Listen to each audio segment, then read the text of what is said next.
Fabric store का क्या मतलब होता है? फैब्रिक स्टोर में जब रोल आता है तो उसका 1 मीटर कट करके लेंथ वाइज और विथ वाइज का एक पैनल बनाते हैं और उस पैनल के ऊपर इस तरह से आइडेंटिफिकेशन मार्क डालते हैं।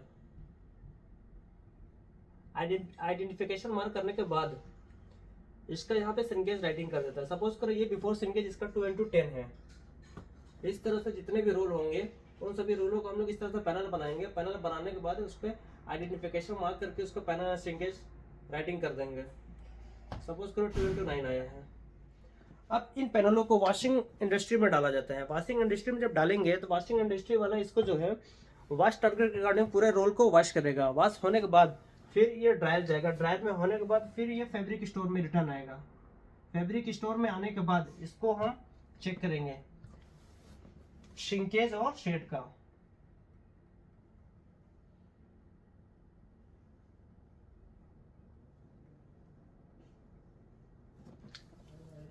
अभी ये श्रिंकेज बिफोर द 2x10 था, लेकिन जब वॉशिंग में जाता है, वॉशिंग में जाने के बाद इसका श्रिंकेज चेंज हो जाएगा।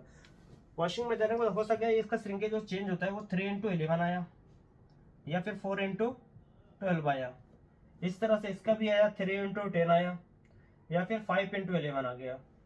इस तरह से श्रिंकेज होते हैं। और वॉश होने के बाद इसका जो है कई शेडों में आते हैं, जैसे डार्क, मीडियम, लाइट, ग्रे, इस तरह से शेड वेरिएशन आते हैं। जब भी शेड वेरिएशन आता है तो उन सभी शेडों को डिवाइड करके रख लेते हैं। जैसा शेड आया डार्क, मीडियम, लाइट, ग्रे, इस तरह से शेड आते हैं। जब भी इस तरह से शेड आएंगे तो इन सभी रोलों को एक साइड में डिवाइड करके सेपरेट रखेंगे। सेपरेट रखने में इनको नाम दे देंगे। सपोज करो इनका नाम दिया शेड ए और इसको नाम दिया शेड बी और इसको नाम दिया शेड सी और इसको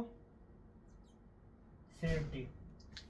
ये शेड वाइज और ग्रुप वाइज हो गए हम। अब इन सभी को जो है रोल वाइज को जितने भी रोल लेंगे उन सबको हटा के एक सेपरेट जगह पे रखेंगे, डिवाइड करके इस तरह से शेड ए, शेड बी, शेड सी करके।